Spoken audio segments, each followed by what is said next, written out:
I'd like to introduce Dr. Lester, and Dr. Lester is a foundation professor of English and one of the founding directors of Project Humanities at Arizona State University. Yes. Welcome, Dr. Lester.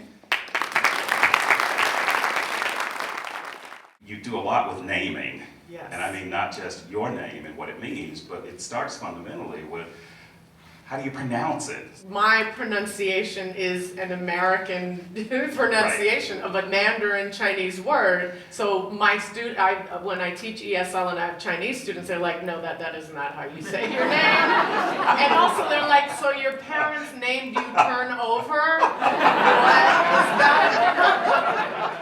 And notice how much we get in terms of racializing names. You know, they've done Right. all those bias tests where you have the same application with the same details, but one is Joe and the other is Jose. Yes. Joe gets all the callbacks. Right. We start constructing biases around that. And we even do it to ourselves. We So do it when to we have to ourselves. write our own name, Yes. we do worse on the exam. Yes. When we have to tell our race, when we have to tell our gender, if we're women, Yes. we do worse on the exam.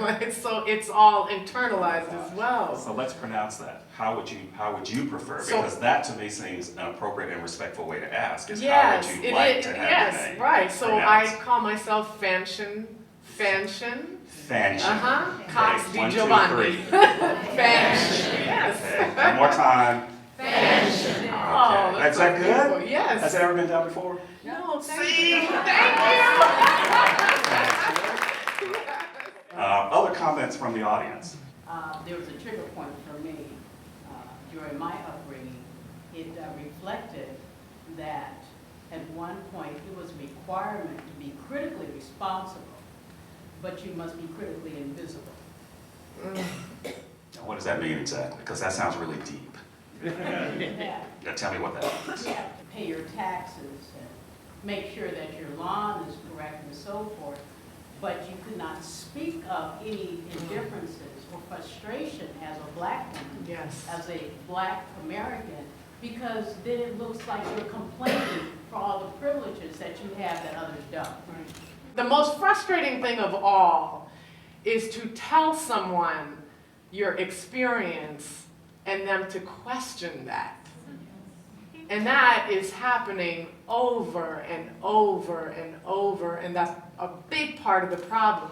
If you didn't have that experience, don't question whether that is true for me. And that's where white folks have to go. That's where men have to go for women. That's where wealthy people have to go for, Straight people for those who are not. straight people. Right. Exactly. All those You microaggressions. have to start believing the Right. person who's speaking Right. to you. Right. So how do you address that? I see that situation on a regular basis. How do you address that and bring it to someone's attention without insulting and understanding what it is that they're doing? We have to be uncomfortable. If they're not uncomfortable, if you do it the nice way, it went like this. And then this is the final monologue is like the only way I could get to evolve and through self-reflection, and what then was to have these really uncomfortable conversations. And it's not easy. It took me 7 years with my own father, but I think we have to prepare our young people for the discomfort. The best learning and discovery can come from falling in a trap and then getting out of it. But the human experience is that we will fall into things. Yeah. But it's how you handle it Yes. that sort of determines the content of your Yeah, character. definitely.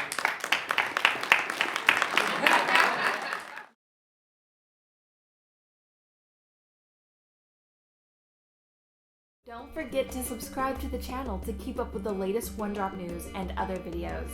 Do you have ideas for more video content?